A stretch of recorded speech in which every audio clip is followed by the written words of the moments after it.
Today, I'm going to be talking to one of the ex-Big Brother housemates. So we all know this is the third edition of the Big Brother Naija show, where we have the funny ones, the ones who think they're funny, the ones who came to the house to catch some Z's, the ones who came to win the money, but ended up falling in love. Well, you get the picture. So we caught up with Ahneeka and she agreed to have a little chat with us. Hi Ahneeka. Hi, hello. Welcome to the Cliffhanger. Oof. The Cliffhanger. Thank you for having me on the cliff, basically. Okay, so congrats again on your Big Brother journey. Oh. I think everything just started for you. Yes, right? yes, Fantastic. yes, thank you. So tell me, how was your experience in the house? Besides what we saw. Besides what you saw, because you also saw just half of what's happening in the house. But it was exciting, it was fun. It was everything I thought it was going to be. Okay. It was very educating. It was a learning experience for me because I've never had to live with that much people ever. So it was fun having to deal with all that craziness because Big Brother didn't select normal people in the house. So I mean, come on, what's the point? So it was good. It was fun. Who was your most and least favorite housemate? I don't have a favorite housemate because I don't know any of those people. I was just doing my own thing. But the person I connected most in the house would be my strategic partners, Rico and Angel, and then Bam Bam. Okay. And then Miracle. So those were just the people I connected most to in the house. And the least? The least person I connected to in the house, not least favorite. Hello, I beg you, I think I beg you. It's the same. Least person I connected to in the house would be Cece. I don't think we ever had like a discussion, a long conversation that lasted up to 30 minutes for reasons best known to us. Then for the male, the person I connected to least in the house would be Toby. I would have really loved to connect to Toby, but I didn't, so that's a bummer.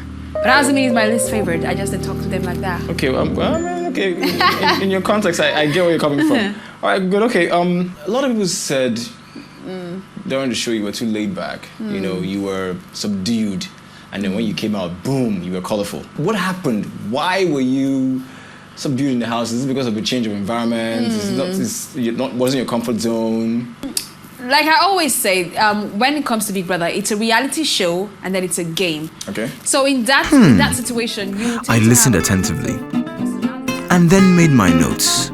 What? Now, my strategy was to survive. But when I got into the house, I found out that the best way to survive was to just lay low because we're 20. You can't start picking at 20 people.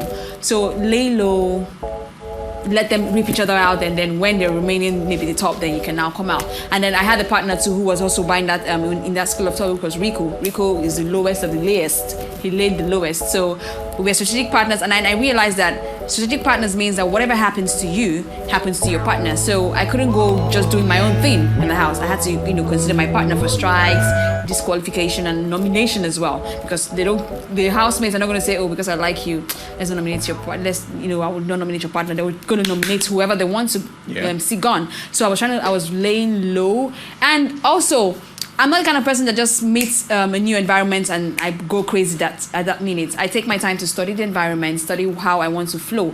So it just took the time it took. But hey, I'm still me though, you know? Hey. Favorite color? Black. Dimly or Bobrisky? Derinsky. The chicken or the egg? The chicken. Who would you pick to save you in a fight? God. I know he always got me. That's a cliche answer, but but that's the thing, though. We'll go with it because he will now send. God. Hey. Okay. So there's been a lot of relationship pairings in the house. Oh. And some people have actually considered to falling in love. So what's your take on it? And do you think it's real love? Do you think it's going to continue after the house? What's your take? There's something I realized in life is if you fake something for so long, it becomes real to you.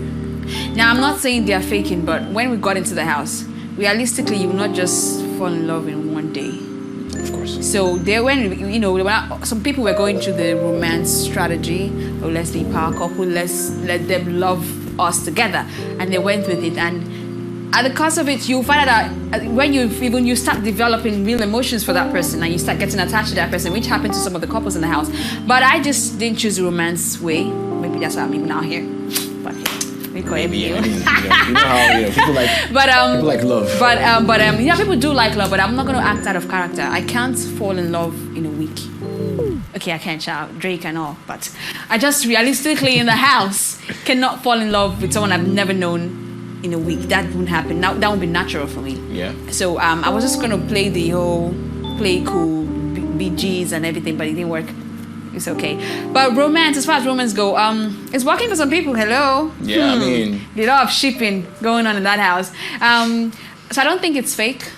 I think they decided to go with that strategy, and then it became real to them, and to everyone else as well. So you think that when they leave the house, it's going to continue? Because, I mean, we've seen, this is like the third Big Brother Naija edition, right? Good. People usually go that route, but you don't hear of them now being together. Well, the first 2 seasons didn't have a strong bonding as this season had. We were paired on the third day. It was by fire by force bonding. As you understand. Yeah. So last season, they just naturally all started liking each other. But this one, we're forced to like and literally shoved down each other's throat, and then people stayed there. So you've spent 85 days with someone. That's 85 dates, so. Will you just dump somebody after 85 dates? No. So it's going to, I feel like, because you've been so attached to this person from, 82 days, because we got paired on the third day. So 82 days of being on a date with one person. That's like a whole year of dates. Because I didn't even like to go on a date, so that's like 3 years for me.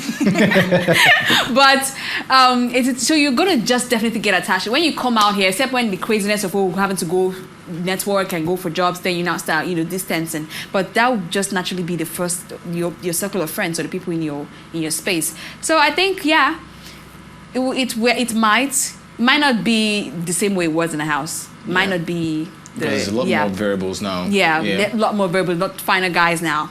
Not finer girls who are coming. No, it's not. That's the thing.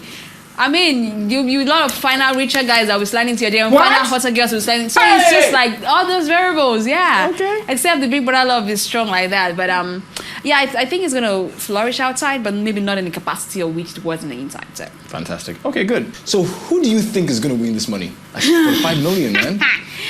Woo! As Big Brother's youngest sister. Well, I'm looking at Miracle. Okay, I mean... Miracle, even while I was on the inside, I was looking at Miracle. And coming out here, it just validates the fact that he's a strong contender in the game. Toby also is a strong contender in the game. Then, Nina.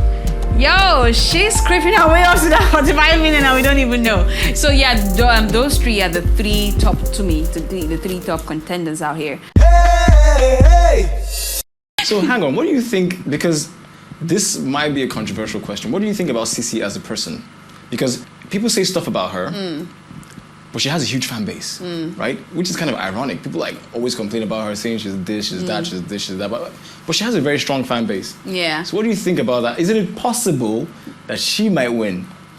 Cece for the win. It's possible. It's Big Brother's house. Anything can happen. But it's just the Kardashian syndrome. You talk so much smack about somebody, but you still want to know what they're doing. You still want to know what's up with them. Cece as a person is Cece. It's just who she is. She's very expressive, but very explosive as well.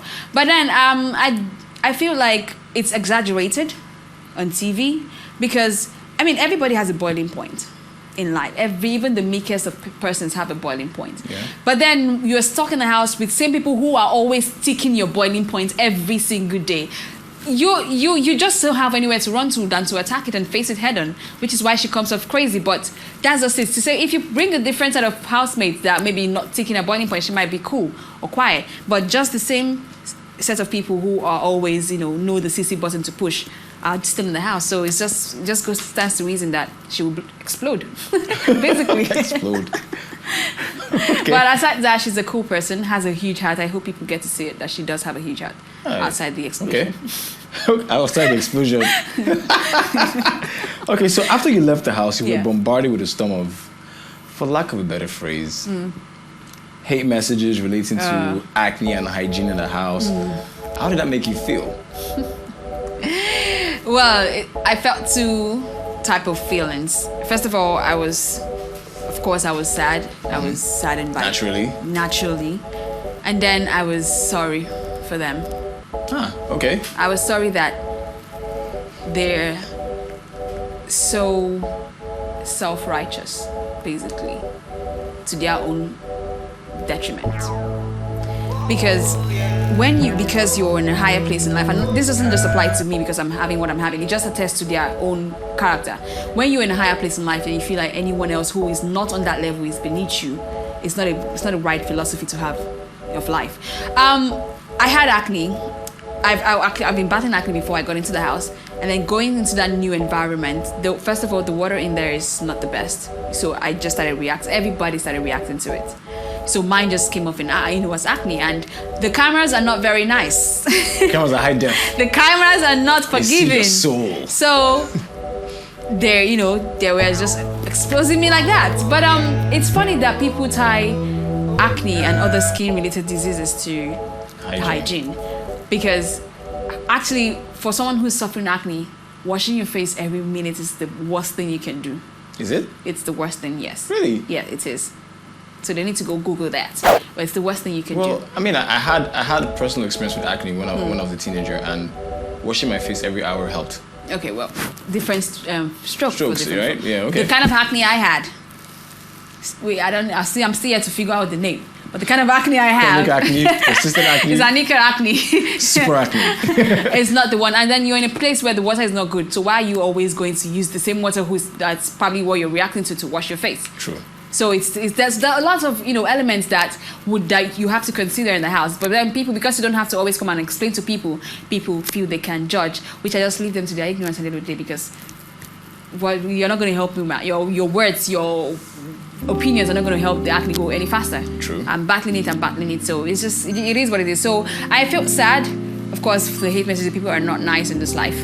But then I felt sorry for them. I'm like, I hope you guys improve in your philosophy in life. And find inner peace. Inner peace. And spread love and positive vibes. Spread love. Yes, and positive vibes, basically. Okay, good. So you've been running this acne awareness campaign on your Instagram. What are your struggles with acne? I had, like I said earlier, bad acne as a teen. How have you been able to overcome the acne, and everything that goes with it? Exactly. I just first of all, when I first started having acne, funny enough, it was the minute I got my TV career going. That's kind of my teenage years. My face was glass. I was even saying, glass face. But then immediately I got my TV career, the acne, I'm like, okay, here she is, let's go. That's life thing you Do you understand? So it was crazy. So at that point, of course, I tried everything. I lost my mind. I was buying this, I was buying that. I was even harming myself in the process, because I wouldn't even wait for one, ointment to finish or start working. I would switch to the next. I was just going crazy. So of course, at that time, you lose your mind, because it begins to affect your self-esteem. True. Especially when people, and it's on the face. So that's the first thing people see. And you're trying to talk to them about how, a business you can share, and they're looking at you like, have you tried this for your face? Have you tried that for your face? And I'm like, look into my brain. Look past the face, look into my brain. I have more to offer than the acne. So it's a challenge, because like I said, it affects your self-esteem. But then you need to know that it's not going to, no matter what you do, no matter even if you use the best treatment, it's not going to go like this. True. It's still going to take its time. And then you just have to live with it in that while that it's working itself out. You just don't have to go crazy and crawl under the rock, basically, because at some point you would want to just not get out of bed. You just want to wallow somewhere. But then you have to fight it. Like I said, I believe everyone has got acne at some point in their life. Oh, mine maybe not really to the extent some of us have had it, but everyone has experienced it. So just then, this is your cross. Okay, it's gonna be bright on the other side. So no past. But it can't be easy. I mean, because when I had acne, I remember locking myself up in the house for like 2 weeks. Yeah, it's not easy. One time I decided to go out just to get something from the madam. I held my face, and I wanted to take something from the madam, and I had to, and the girl beside me was like, Jesus. Do you get? Yeah. She did that. Do you? It's almost annoying, but you don't even blame them, because the thing itself is not even just the best sides, It's not the best basically, thing to look to at. be honest. Yeah. So, but you just have to fight. It's not easy. I'm still even fighting with it. I'm still dealing with it, especially someone that has a TV career. That's ironic. Do you understand? It's crazy. And then you have to apply makeup, which worsens the acne when you take it off. So it's just like no way forward for someone like me. no winning. But then you have to fight through it. You know that, you see, I don't think I've seen anyone over 30 that has massive breakouts. So I'm just like, okay, this is just my time. It's my phase, so it's gonna go. So in the meantime, I just have to learn to live with it. Aside what we saw, or who we saw in the Big Brother house, who is Ahneeka? I mean, what are your likes, dislikes? Do you like to skin rams? Do you like to jump out of moving vehicles? Yeah. Are you an action movie That's fighter? the one I like. Actually, I'm an adrenaline junkie. Ha! Yes. Okay, so Yeah, I bungee am. jumping, Yes, I've not skydiving. had the finances for that, but I love all those crazy risky stuff. I'm the one who would take a bike from Orile to Badagry. That's the kind on the express. I'm that kind of person. I like to live life on the path. Yeah, and I studied engineering, so I was with guys all my life. So every other feminine thing has been thrown to the wind, basically. So that would be where I say I'm a tomboy, a bit of a tomboy, the sexy kind. And then my dislikes. I hate bouginess. Let me put it in that one word. I hate cocky characters. I hate people that feel like they're above other people just because they got lucky in life. I don't like that. Nobody created themselves. Nobody created the situation they were born into. So I don't like when people use that against them or feel they're better than some people. Then what I like goofiness. I actually like to goof. It's so sad that the people didn't get to see my goofy side on the show. But I am a very extremely goofy person to the point that it's almost uncouth, basically. Yeah, I'm just the kind of person that can start dancing in the middle of the road. I'm like, be a lady. I'm like, I beg. So I'm just that kind of person. I'm witty.